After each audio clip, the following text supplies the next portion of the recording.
Hello, good afternoon. Welcome to Wisdom and Productivity, the podcast of Dr. Efraim Martinez. I am a school principal in search of wisdom so I can best serve my community. As part of this show, I interview luminary figures as I believe humanity can be better if they learn from them. In essence, the purpose of this podcast is to learn about the side B of the luminary figure, meaning what makes them be who they are. It's also an opportunity to express gratefulness for the perhaps even more luminary figures that inspired the interviewee. Today, I have the distinguished honor of having with me Ray Hughart, who is, I probably butcher your name, we're going to get it right soon. She's the executive director of the Association of Middle Grade Schools, the chief experience officer for the Teach Better team, a two-time TEDx speaker, an author, and podcaster, and who knows how many more things. Ray, who are you? I'm thrilled to be here above all. This will be such a fun time to chat and get to engage with everyone here. And yeah, thank you for having me so much. I appreciate it. Thank you so much. So, for clarification for the archives of wisdom and productivity, can you tell me once more how to say your last name? Yes. Okay. So here's my trick. Names are tricky and they're meant to be mispronounced. My last name is Hewart. So I like to say it's like Hugh Grant with an ert. Hewart. Oh, I like that. Yeah, it's a good one. Thank you so much. Names are so important, and I want to make sure that I do it right. So tell me the most important thing. You were going to say something? I was just going to say Ray is at least easy, right? Isn't that nice to have at least if you're going to have a complicated name, maybe have like one that's a little bit easier than the other? Absolutely. It's a cool name too, by the way. It's like a novelist name or something like that. I wish. Tell us about your professional trajectory up to this point. Oh my goodness. Yeah. Hi everyone. First off, yeah, I'm thrilled to be here. I guess gotten the opportunity to do a number of different things in education, but I'm excited and eager to continue to do more things in education, right? Isn't that kind of the best part of the journeys that we're on? Currently, my full-time role is as the CXO of the Teach Better team. So for those of you that are familiar, the Teach Better team gets to partner with districts to provide professional development. But above all, we also foster a global community of educators that are carrying what we call a Teach Better mindset, which is striving to be a little bit better today than you were yesterday and a little bit better tomorrow than you were today. So I kind of have the best job ever that I get to hang out with incredible educators all day long. So definitely can't complain there. And I appreciate, as you mentioned, I also get to be the executive director of an Illinois nonprofit that specifically supports middle school educators. So that has been a beautiful opportunity that I've had this year. I've sat on the board for that nonprofit for the last 5 years and officially got to take on a more formal role as the executive director to continue to grow that community. So whether it be at a state level or a global level, I really enjoy being a part of educational conversations. My background is in middle level education. I was a mean old math teacher once upon a time and really, really loved being able to work with smelly, sarcastic 11-year-olds. It was like the best job ever. Awesome. So let's dig in a little bit there because I find you quite a fascinating figure. You radiate a lot of positive energy. So let me wonderings, right? What made you become a teacher?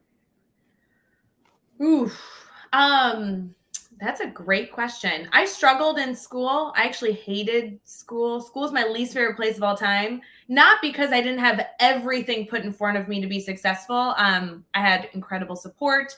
I grew up in the perfect life that you wish all of our students grew up in, with supportive parents and a middle-class healthy family and everything in between. But I just really struggled with learning in general. I was diagnosed with a learning disability in second grade, and it's kind of followed me throughout my time. I don't know that I ever overcame those struggles, but definitely thanks to incredible educators in my life, really fostered solutions, especially with the use of technology to overcome a lot of those learning struggles. I actually consume about 80% of my information via audio because I really struggle with reading. And so, thanks to teachers, I feel like I finally found my groove, although it took years and years and years. But if I'm being honest, why I truly became a teacher, it's because I had an incredible dance instructor. I grew up really hating school, but loving this dance studio that I was a part of. And there was a point in time where I literally was there 6 days a week. And Laverne Lehman, who was the owner and one of my teachers at the studio, just fostered this incredible experience, this family mentality. And it was one of the only places I really felt like learning was accessible. And so when I was trying to figure out what I wanted to do with my life, I had been teaching at the dance studio then at that time. And I realized that some of the best memories I was having was being able to teach dance. So that was kind of my journey towards teaching. Wow. And me not knowing anything about dance teaching, what is your favorite type of dance? Oh, that is too tricky. Okay, so I love so many styles of dance. My favorite dance to teach was point ballet, where you stand up on your toes, because Yes. it's so gruelingly challenging that I loved the aha moments that came from fostering that type of instruction. I think as educators, we all kind of walk into different content areas that we enjoy teaching for different reasons, but a lot of us live for those aha moments. And point ballet, y'all. Oh, there are some aha moments and some yikes moments, and it's awesome. Awesome. Thank you for sharing that. That's such a different perspective that I have not heard before. Thank you for sharing that. So let me ask you, when you were imagining to be a teacher, did you imagine you were going to be teaching differently outside of the classroom, like now, like leading organizations and interviewing people and all the stuff that you do in the in between? And what are your thoughts about that? Yeah, so when I was going into education, I moved beyond thinking that I wanted to be a dance instructor and did see myself falling into a public school system.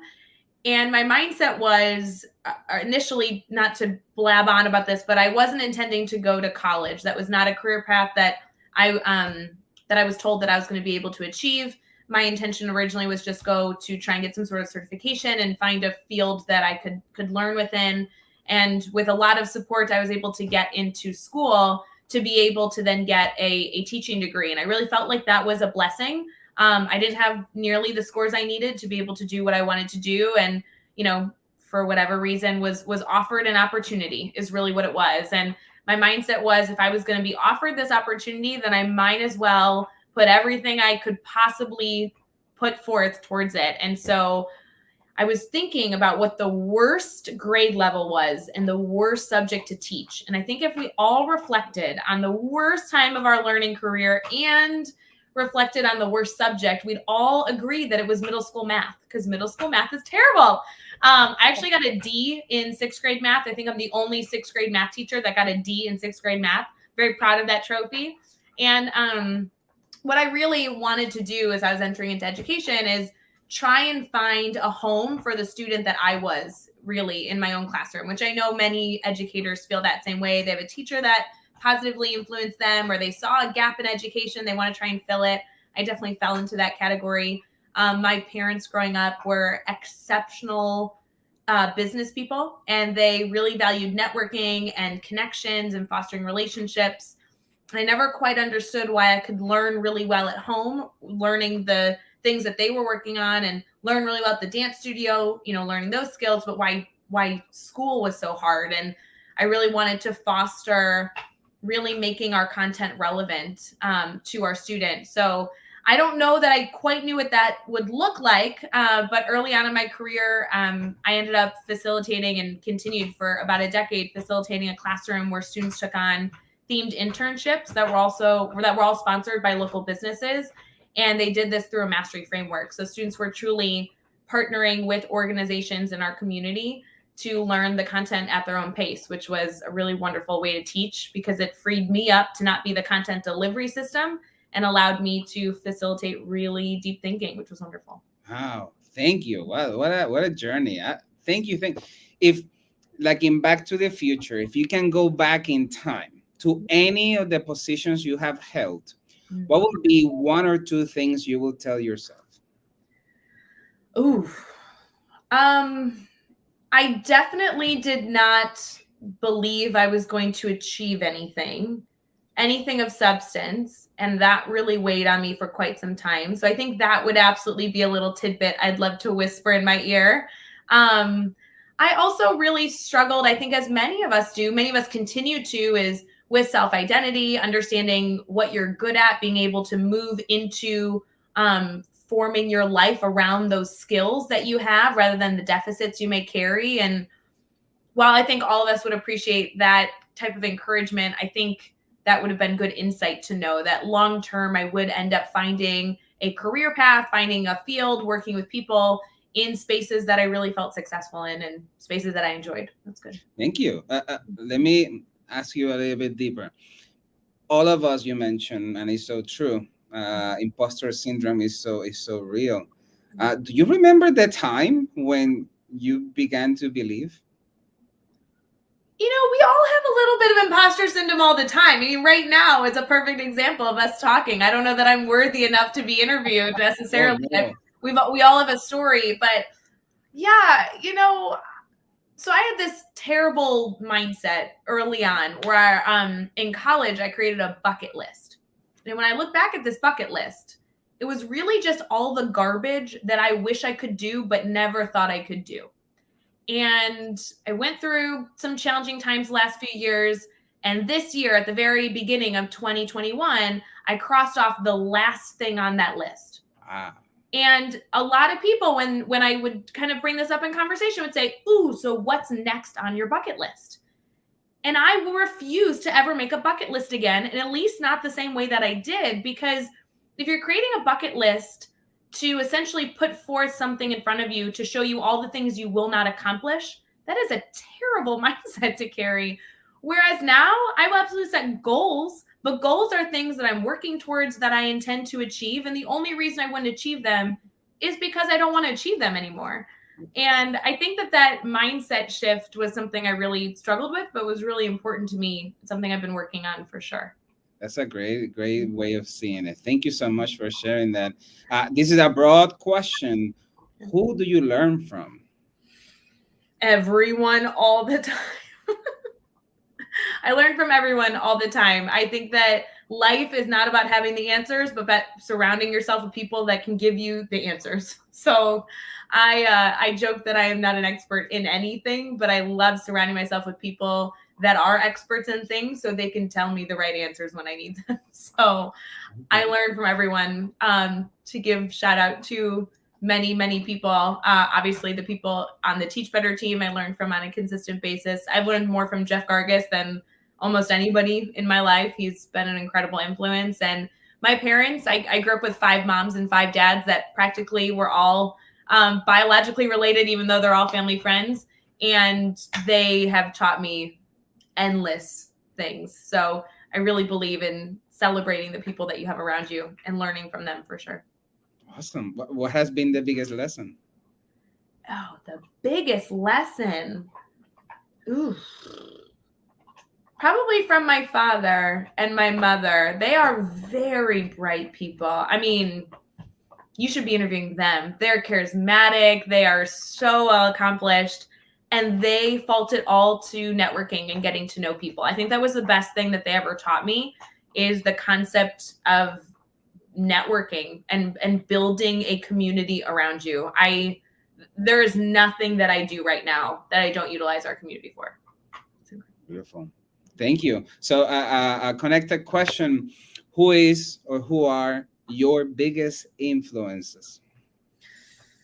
Biggest influences, I would say my parental community is a big deal. Like I said, obviously I have my wonderful biological parents, but they fostered a family dynamic where our family friends were at every dance recital and every, possible meeting that they could be at. So they were massive influences still to this day, whether they've chosen to retire or are workaholics like they were even while I was growing up.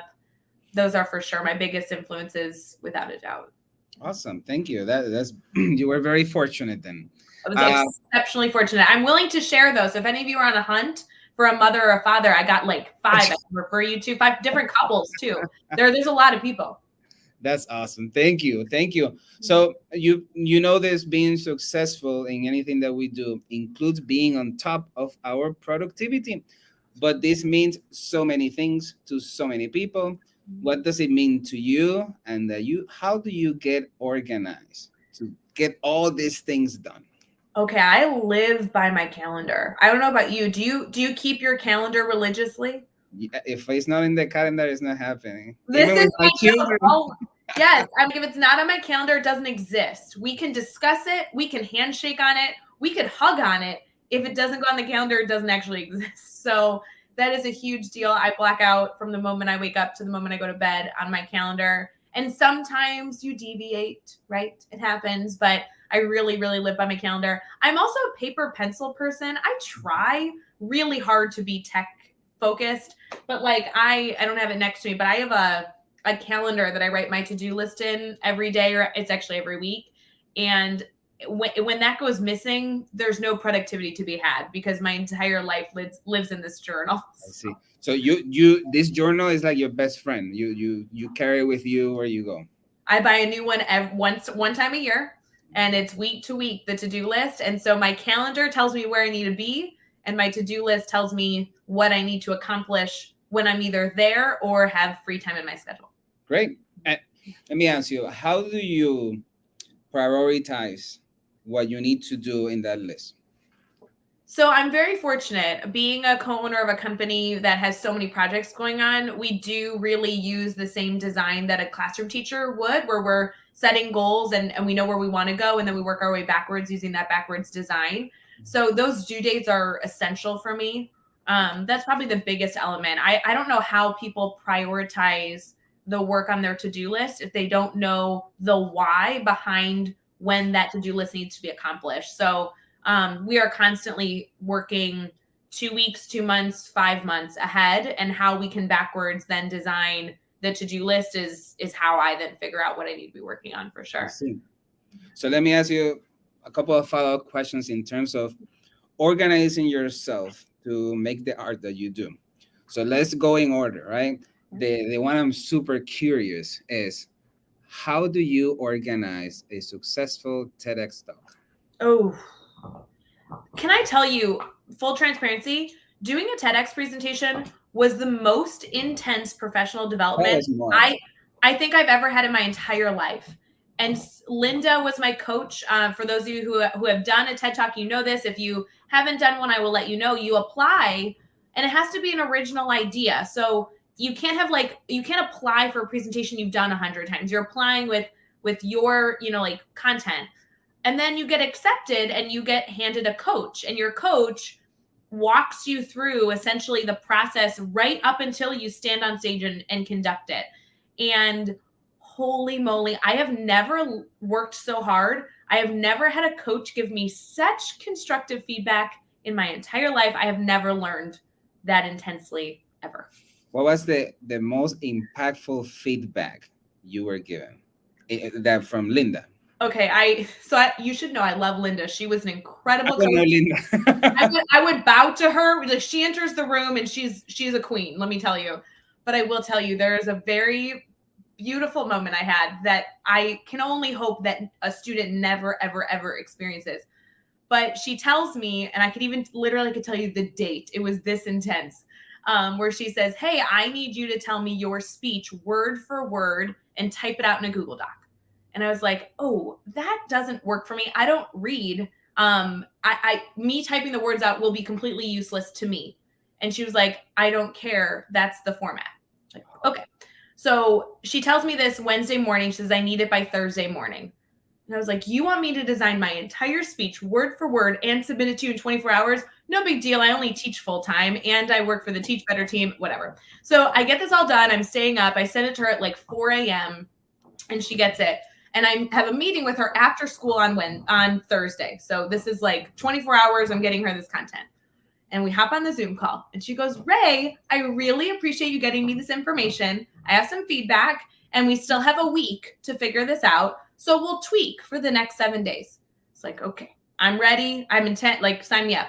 She shares her screen, and I think every single word and every single sentence was in red and crossed out, except for maybe 2 or 3 sentences. Wow. Wow. And she was like, it doesn't look as bad as it is. Or she's like, it's not as bad as it looks. And I'm like, well, it looks like I'm starting from zero.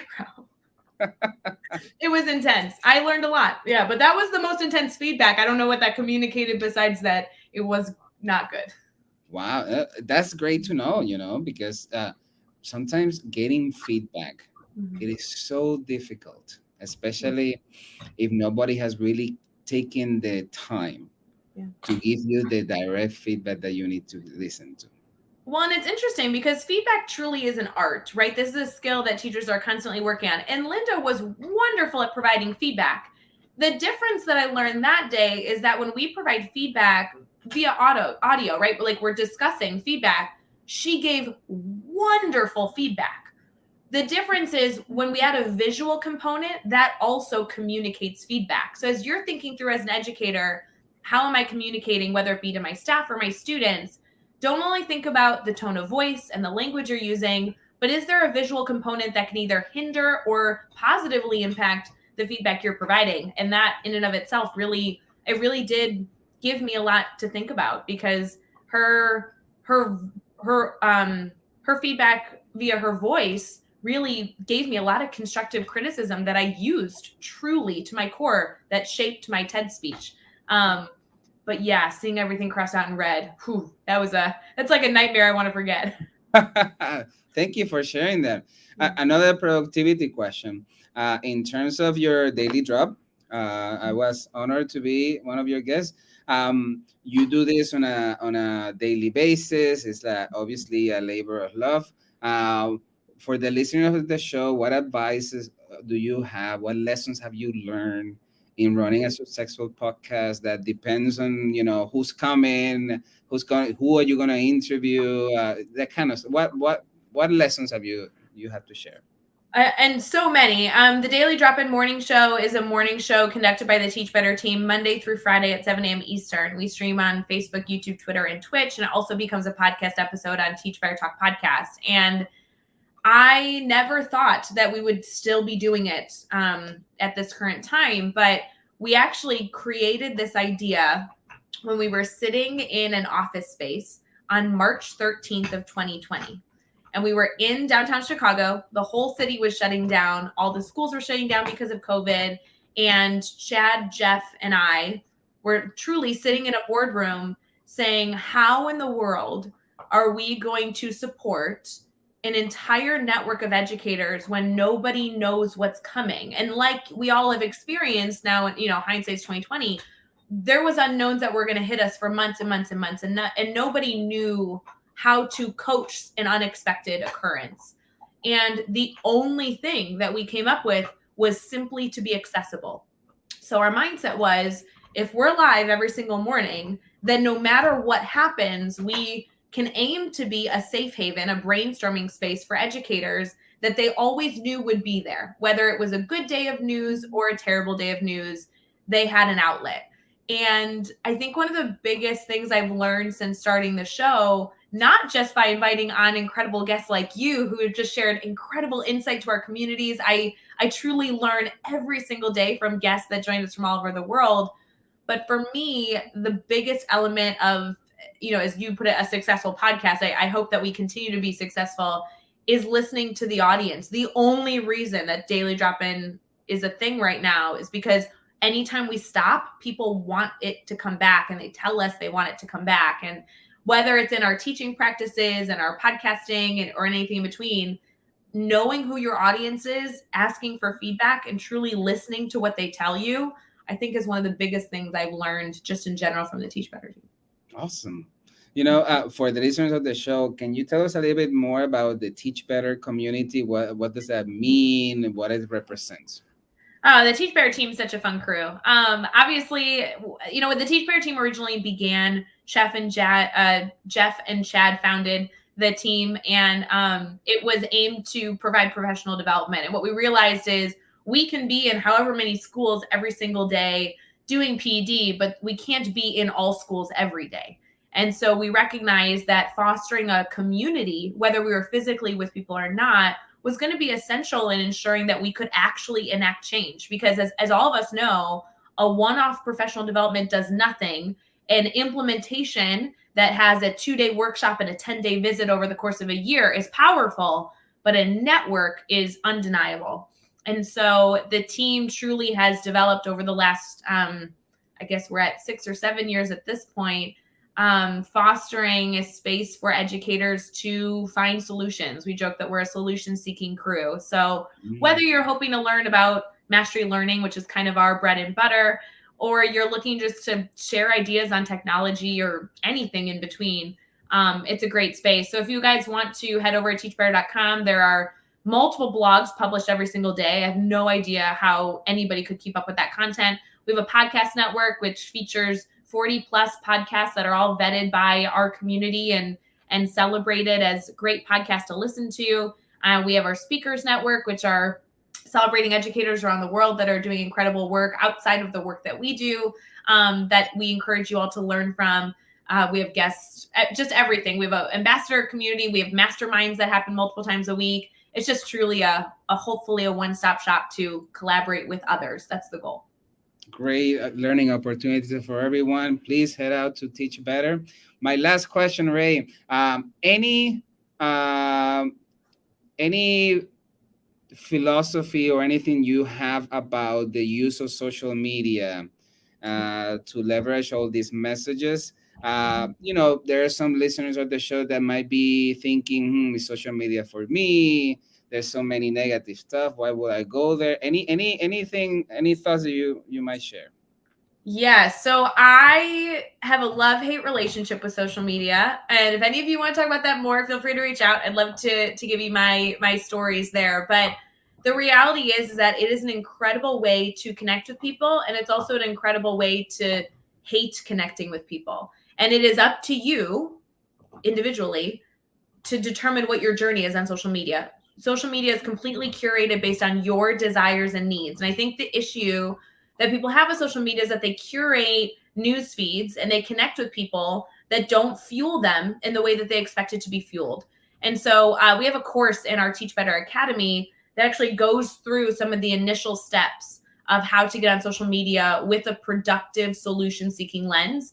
One of my favorite things that I'd love to have any of you try is I want you to think about two different situations. One is when people think about you on social media, what are 3 to 5 things that you want them to associate with you? And then everything on your profile, your posts, your bio, your headshot, everything should be focused around those 3 to 5 things. And if you need help or feedback on that, feel free to let me know. On the flip side, when you think of your news feed, the content that you're consuming on social media, give me 3 to 5 things that you want to see. And then we need to make sure that you only engage and follow those types of content. So whether it be solution-seeking individuals, people that are aspiring for goals beyond their current positions, people that are reaching students that have been, labeled unreachable, like what type of content do you want to consume? And I think that those two lenses really help people ensure that as they get on social media and engage with social media, they are not only putting out information that is fueling them, but consuming information that's doing them good. That is such a wise advice. Look at you. You're so wise. Thank you so much, Ray. It has been such a fantastic time interviewing you. Any last thoughts for the listeners of the show? No, I honestly, thank you so much for having me. And friends, my mentality is also, always, we've shared here, we're stronger and better together. And I know a lot of people say it, but I truly believe it. There is nothing that we cannot figure out. I may not have the answer. You may not have the answer, but we can at least brainstorm and go find someone. We can go find someone to give us the puzzle piece that we're missing. So don't choose to live on an island, choose to reach out. And I really appreciate the opportunity to connect with all of you. Awesome. Thank you so much for being on the show, Ray. Thanks again. Have a fantastic evening. This has been the podcast of Dr. Efraín Martinez, Wisdom and Productivity, Peace and Calm.